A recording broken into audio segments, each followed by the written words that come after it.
بسم اللہ الرحمن الرحیم۔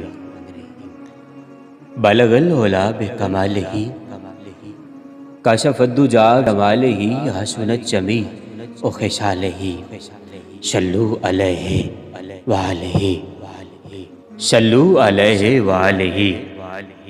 اور آئے غم جدھر سے ادھر گئے، آئے غم جدھر سے ادھر گئے، میرے بگڑے کام سنور گئے۔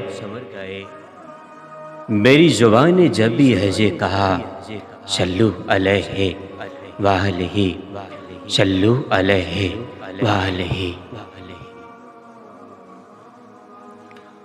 سامعین محترم، اللہ کے رسول صلی اللہ علیہ وآلہ وسلم سے پہلے بھی بہت سارے انبیاء علیہ السلام اس دنیا میں تشریف لائے، مگر ان کی وفات ہمارے کچھ کام نہ آئی۔ حضرت آدم علیہ السلام کا وصال ہونے لگا تو حضرت آدم علیہ السلام اپنے غم سے روتے تھے۔ جناب جبرائیل علیہ السلام فرمانے لگے، اے آدم علیہ السلام، آپ کو کیا غم ہے؟ سامعین محترم، آدم علیہ السلام فرمانے لگے، اے جبرائیل، مجھے یہ غم ہے کہ جس جنت سے مجھے نکالا گیا ہے پھر میں اس میں داخل ہو جاؤں گا کہ نہیں۔ اتنے میں حکم الہی نازل ہوتا ہے، اے آدم علیہ السلام، آسمان کی طرف دیکھ لو، یہ جنت تمہارے لیے تیار کی گئی ہے۔ سامعین محترم، حضرت آدم علیہ السلام نے جنت کو دیکھا اور خوش ہو کر جان دے دی۔ لیکن سامعین محترم، قربان جاؤں کہ جس وقت اللہ کے رسول صلی اللہ علیہ وآلہ وسلم سردار دو جہاں حضرت محمد رسول اللہ صلی اللہ علیہ وآلہ وسلم بیمار ہوتے ہیں، ایام مرض میں ایک دن جبرائیل علیہ السلام حاضر ہوتے ہیں۔ اللہ کے رسول صلی اللہ علیہ وآلہ وسلم فرمانے لگتے ہیں، اے جبرائیل، کوئی خوشخبری ہے تو مجھے سنا دو۔ جناب جبرائیل علیہ السلام عرض کرنے لگتے ہیں، یا رسول اللہ صلی اللہ علیہ وآلہ وسلم، دوزخ آپ کے استقبال کے لیے ٹھنڈی کر دی گئی ہے، اور یا رسول اللہ صلی اللہ علیہ وآلہ وسلم، جنت کے 8 دروازے آپ کے لیے کھول دیے گئے ہیں، اور یا رسول اللہ صلی اللہ علیہ وآلہ وسلم، قرآن جنت اور ملائکہ آپ کے استقبال کے لیے جنت کے دروازے پر کھڑے ہیں۔ سامعین محترم، جب اللہ کے رسول صلی اللہ علیہ وآلہ وسلم نے یہ بات سنی تو آپ فرمانے لگے، ہے جبرائیل، نہ مجھ کو جہنم سے کوئی مطلب ہے اور نہ جنت سے کوئی غرض ہے۔ جبرائیل، مجھے یہ بتاؤ کہ میری امت کے لیے کیا تیار کیا گیا ہے۔ سامعین محترم، جبرائیل علیہ السلام عرض کرنے لگے، اے اللہ کے رسول صلی اللہ علیہ وآلہ وسلم، جنت حرام ہے تمام امتوں پر جب تک آپ صلی اللہ علیہ وآلہ وسلم کی امت جنت میں نہ داخل ہو جائے گی۔ سامعین محترم، حضرت نوح علیہ السلام کی عمر وصال کے وقت 1350 برس تھی۔ جب ملک الموت ان کے پاس آئے تو حضرت نوح علیہ السلام ملک الموت کی صورت دیکھ کر گھبرا گئے اور یہ کہا، اے ملک الموت، تم اتنی جلدی آگے ہو؟ ملک الموت کہنے لگے، اے نوح، 1300 برس بھی دنیا میں رہ کر آپ کا اس دنیا سے دل بیزار نہیں ہوا؟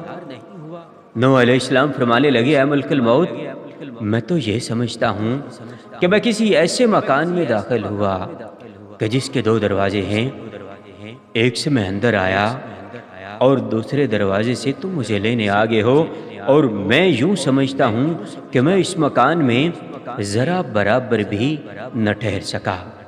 لیکن سامعین محترم، جب اللہ کے رسول صلی اللہ علیہ وآلہ وسلم کے پاس ملک الموت حاضر ہوتے ہیں تو ملک الموت سے کریم آقا صلی اللہ علیہ وآلہ وسلم اپنے حق میں کوئی بات نہیں کرتے۔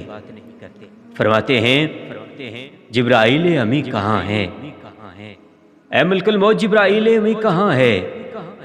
کیونکہ میں جبرائیل امی کی زبانی اپنی امت کی مغفرت کی بشارت سننا چاہتا ہوں، اور جب تک میں جبرائیل امی کی زبان سے اپنی امت کی مغفرت کی بشارت نہیں سنتا، اس وقت تک جان نکالنے کی اجازت نہیں دوں گا۔ سبحان اللہ۔ سامعین محترم، جب حضرت موسیٰ علیہ السلام کے پاس وصال کا پیغام آتا ہے، آپ گھبرا جاتے ہیں، ملک الموت کو تماچا مارتے ہیں، اور جب حضرت موسیٰ علیہ السلام اپنی وفات پانے پر راضی ہو جاتے ہیں تو کہتے ہیں کہ مجھے بیت المقدس کی سرزمین میں پہنچایا جائے، کیونکہ وہاں پہنچا کر میں اپنی جان دوں گا۔ تو سامعین محترم، پروردگار نے آپ کو بیت المقدس پہنچایا، تب ملک الموت حضرت موسیٰ علیہ السلام کی جان نکال کر لے گئے۔ سامعین محترم، اللہ کے رسول صلی اللہ علیہ وآلہ وسلم سے حضرت جبرائیل علیہ السلام یوں عرض کرنے لگے، اے اللہ کے رسول صلی اللہ علیہ وآلہ وسلم، اگر آپ کی خوشی ہو تو آپ کی وفات کے بعد آپ کے جسم مبارک کو جنت میں پہنچا دوں۔ لیکن سامعین محترم، میرے نبی فرمانے لگے، اے جبرائیل علیہ السلام، نہیں، مجھے میری امت کے اندر رہنے دو۔ اے جبرائیل، مجھے میری امت کے اندر رہنے دو، یہیں رہ کر میں اپنی امت کے لیے استغفار کروں گا۔ اور آپ صلی اللہ علیہ وآلہ وسلم پر امت کے اعمال پیش ہوتے ہیں۔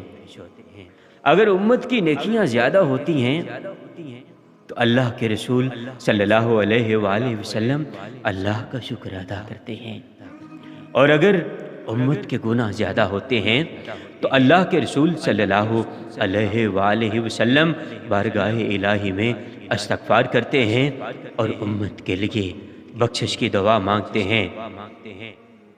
سامعین محترم، قربان جاؤں ایسے نبی پر کہ جس کو نہ جنت سے غرض ہے، نہ جنت کی حوروں سے غرض ہے، نہ جنت کی ملائکہ سے غرض ہے۔